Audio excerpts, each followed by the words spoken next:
your past is still taking hold of you, you need to write it down and just get it out on paper, change the narrative with it, look at it from a different perspective. Rather than this happened to me, look at it as what did this teach me? Entrepreneur, Audacity, audacious. Now they're watching.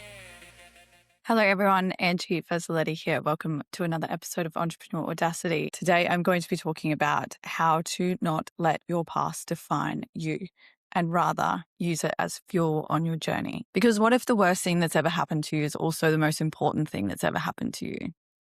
Today I'm covering why your past is not the problem, the trap of staying in the story, and how to extract the lessons without reliving the pain, and how to use it as fuel on your journey and what you're building now. I have a past that could have buried me, and for a long time it did. The difference between then and now is that I have changed my relationship to it entirely. And if you've listened to any of the other episodes here, you will understand that that backstory is a lot of fuel on my personal drive in life. So why is your past actually not the problem? The past isn't the thing that's holding you back. Your current relationship to it is. Trust me, I know I had a really toxic relationship to my past. I wouldn't ever speak about it. I wouldn't own up to it. And now I talk about it quite openly, and I'm sharing everything that I went through. I'm sharing the lessons that come from it because I want to help inspire other people to know that even if you go through some stuff, it doesn't define who you are, and you can actually change your perspective on your past and use it as fuel. And that's exactly what I'm doing. So it isn't the problem. Our pasts are things that have happened to us, but they're not defining moments. And I say that because we might have experiences that are in and out of our control that set us back, that change the trajectory of our life. And sometimes we can help it, sometimes we can't. But the matter of fact is, whatever happens, we can still go on from it, because even if we have a really troublesome past, it doesn't mean that we are limited by that in the future. Our past is similar to a tattoo. It's on our skin. Much like this little one here, it's on our skin forever, and it's going to be there forever. We can't change it. But it doesn't mean that just because I have this little tattoo, that this little tattoo defines my entire being, because it doesn't. It's just a little mark on my skin, similar to if you cut yourself like a scar. And we need to change our perspective on our past, particularly if we have a negative past, because those are the things that make us unique and the things that make us us, right? Our past only defines us if we let it. And instead of looking at our past as this big yucky scar or horrorsome thing that we need to have or like try and hide from people, we should just acknowledge that it's just a little mark. It's there. It's not like, there's a whole other person than just this little mark. Get on with it, because you're not the thing that's happened to you. For me, I went through domestic violence. I was using drugs. I have a really flavoursome past, but that doesn't mean that's who I am. I'm not defined by those moments, and neither are you. Why do we stay stuck even when we know it's hurting us? This one's a biggie, because often we let our past consume our identity, and we become the victim of this situation, the victim of this scenario. And instead of looking at it as a moment in time, a snapshot in time, we let it consume our whole identity. So for me, I could have been a victim of domestic violence, and I could have just said, I've been abused. I have no courage. I have no confidence. This is who I am. You need to conform to me. But then that's me letting my past experience define who I am. And remember, our past is just this little mark, right? It doesn't define us. But a lot of the time we tie our identity to it. And then that narrative keeps playing again and again and again in our brain. And of course, if that's how we are thinking and feeling, that's exactly how we are going to show up in the world.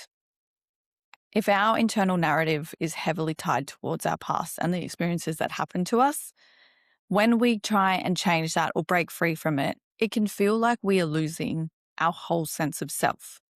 If we have been living in this bubble of, I'm a victim, I am this, I am that, trying to change your whole identity that actually, I'm not those things. I am this person, or I have this identity, puts a threat to us because we've only ever known this scenario and this narrative that we've been living in. But it's actually not us, or it doesn't have to be us because we get the option to choose. And there's a difference between honoring what we went through and letting it run your life, because both can look identical from the outside. This is a big one. The signal that you are still stuck in the trap when the story of what happened to you is still the most interesting thing about you. Let that one sink in for a moment. But how do we extract the lessons without reliving the pain? I'll be completely upfront here. Sometimes you need to do this in a safe space, in therapy, that kind of scenario, because depending on what you've been through, it can get pretty tough. And I always encourage people to seek professional help. It is the best thing that I've ever done. And I think that more people need to embrace that, particularly with some really bigger experiences that you may have gone through. So first and foremost, if you've got some heavy stuff, always go seek professional help. But for this, how do we go back through something that was clearly bringing us pain without reliving the pain? I want to be upfront and say that we're not trying to just put a silver lining on it and say that it was fine and we don't need to acknowledge that it was a really tough experience or anything like that, because we definitely can acknowledge that things have been tough and that things have been unfair. Life has been unfair, because it can be. But we are looking back into it to look for the lessons and the things that have come out of it that we can take forward. One question that can change everything isn't, why did this happen to me? But what did this make possible that I wouldn't have been able to learn otherwise? Because when we change our perspective on things, we can actually look at a bad situation or look at a situation and understand that there are key lessons that have come from that you probably weren't able to get taught in school. I often reflect back to a lot of the situations I've been in and a lot of the things that I've learned, particularly with people and, getting a really in-depth understanding of the human mind and psychology and what people behave like when they are influenced by addiction was something that I was only ever going to experience from dealing a drug quite like methamphetamine. And, looking at that, or domestic violence, the stuff that I actually learned from that has been profound in my journey. And now I want to share those lessons with you because I have the unique lens that I can share that because I have experienced it. Whereas if you have someone who hasn't gone through that kind of situation, they won't be able to give you the lessons through the lens that I have because I haven't been through it. So even though you have these past experiences and these things that happen to us, we can actually look for the lessons in them. And we don't have to try and discredit it, like I said before, and lose the meaning with it, because that's not what this is about. It's about looking at things and trying to find the lessons in them, because there's lessons in everything in life. And I think that's one of the key things that I'm trying to share with everything that I'm doing is look for the lessons, find what situations have happened to you. What's the unique lens that you can bring to the world and share that? How can you turn that into a business model? There's so many things with it. And I won't go on a tangent because I'm notorious for going on a tangent. I will stick to the topic, I promise. Maybe. My point here is the lessons and the pain are not the same thing. We don't have to discredit the pain that we went through, but going back and reliving things and reflecting is the way that we can actually find the lessons and find those unique lenses that we see things through that we wouldn't have been able to see things through otherwise if we hadn't gone through those moments. So I encourage you to name one thing that you have experienced that you probably wouldn't change because it has given you a really unique view or perspective on things. For me, it is what I've learned about the human psyche and dealing with people who had an addiction. That is something I could not learn in school, no matter how much I've read into psychology, I've studied neuroscience, I've done all this, I've done life coaching, I've done all of these things. But what I have learned about the brain and our behavior and addiction by going through it myself, and also dealing with people who had an addiction is not something that you can get from a textbook. That lived experience is so profound. So I encourage you to reflect on one thing that's happened in your life that you can look back on and find a lesson in and see what comes up. I also want you to drop it in the comments below, BTW. All right. So you've reflected on the lessons. We've gone through it. We haven't felt the pain. We've acknowledged that it's painful, but we haven't felt the pain. We've looked at the lessons, changed our perspective. Now, what do we do with it? This is a really unique part because often those moments and those experiences tend to shape our personal why in life. I know if I reflect on one of my surgeons that I've had for the foot injury that I've just gone through, when I was talking to him about, like what got him into his, being a surgeon, starting a business and doing that. And it was because his father had just slipped at work, landed on his foot funny and shattered his heel and wasn't able to work for the rest of his life. And that became his why in life. So sometimes it's not even the experiences that happen to us, it's experiences that happen to others that we are witness of that help shape our why. We can take all these lessons and things and look at the ones that have really changed our perspective or really hit us in a way that, they disrupted something in us. And it's a feeling that I can't quite exactly put a label on because it's, it's that internal feeling. And that's your why. When you can reflect back and tie those lessons into the thing that you get inspiration or courage from or fuel to go after, it's often that those are the things that actually help shape our why. Our past can become our purpose. And those experiences and lessons that we've gone through can tend to shape our purpose. The connections that we can make between lived experience and authentic purpose is profound.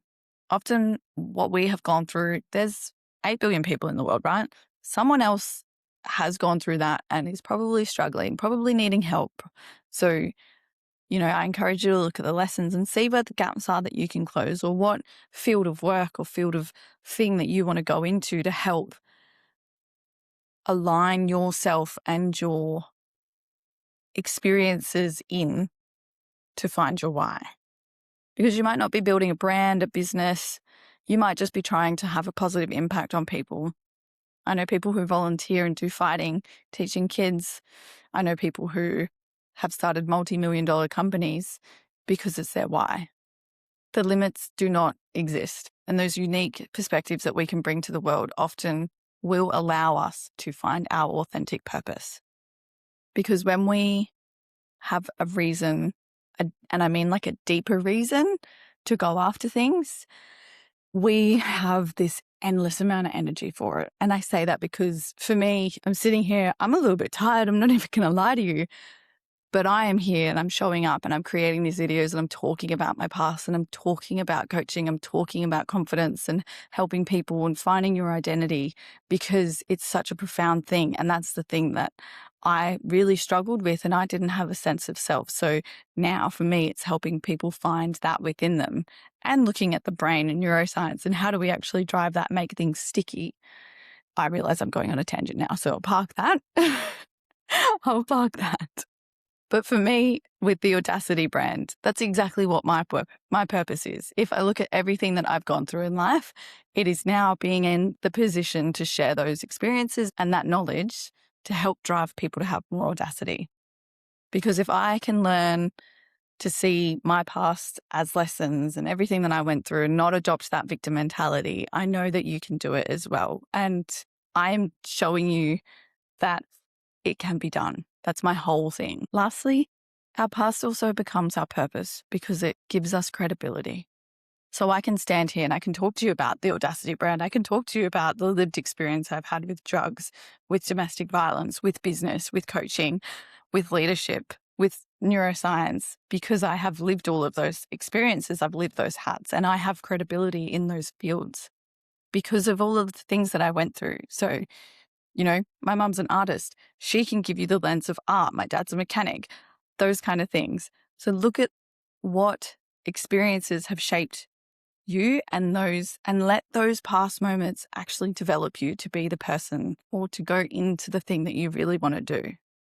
What's the practical exercise to start this shift? Because if you actually want to do this and you want to learn how to leverage your past and leverage your experiences to create a better future for yourself, it can be done.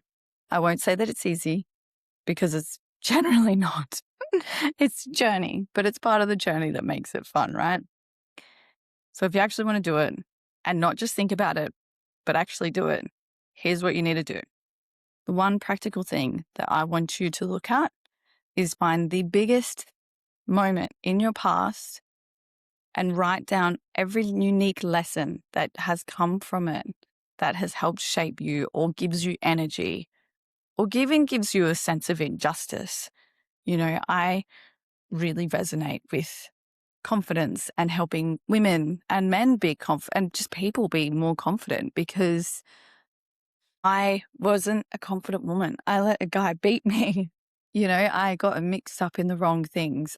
I learned all of these lessons. And now for me, I have a little sense of injustice that actually, hang on a second, those past moments don't define me.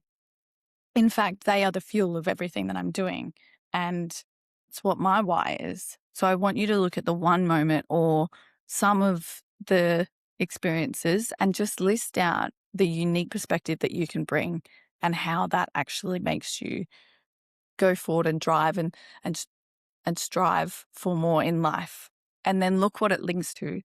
Suss out what actually gives you energy out of all of those things and what doesn't. Because when you look at the lessons and the unique perspective that you have that you can bring to the world, you'll often uncover that your authentic purpose and sense of self is tied within all of that.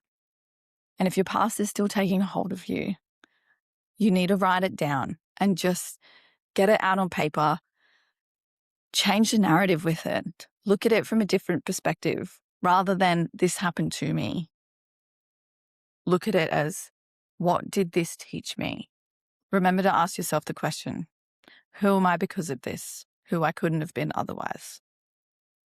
That right there will shape so much of your journey. Trust me when I say that it's shaped so much of mine, because I wouldn't be able to sit here and openly talk about everything that I've gone through. I wouldn't have the passion that I have towards my personal why, which is making sure no brain goes to waste, if I hadn't gone through my experiences. So your past is there. It's always going to be there. It's just a little mark on you. It doesn't define who you are. If anything, it actually helps strengthen you and shape you into this power horse that I know you are, and learn how to use it as fuel to find your purpose and to look at things openly and explore what you really want to do. Remember, you are doing this for you first and foremost before you do it for anyone else. And I say that because I went through the journey of self-discovery that I went through, and it was for me, selfishly for me. And because of that, I got so comfortable with everything that now I can stand here and we'll sit here rather, and talk about it and openly share and help, or hopefully inspire you to take a risk on yourself, do the same thing, maybe even start a business from it, or find a business that aligns to your drivers in life, because that's what's important. And that sense of purpose and fulfillment will be the thing that keeps us going longer than any sum of money, any bloody promise of this thing. That sense of purpose is profound. Going through the whole identity transformation is what I live and breathe, and I love it. So if you are someone who has been really struggling on that journey, you know where I am. Check out some of the other stories on the podcast, have a look at some of my videos, hit me up. If you want to dive deep into the realm of self-discovery with someone who has been there, is transparent, and will give you the tough love that you want or need, probably more so need, you let me know, because I'm here for it. And even just tell me what you're working on, because I love to hear from you. All of the details and links are in the description. And I want you to comment what part of your past has been holding you back and what your next step is for the future.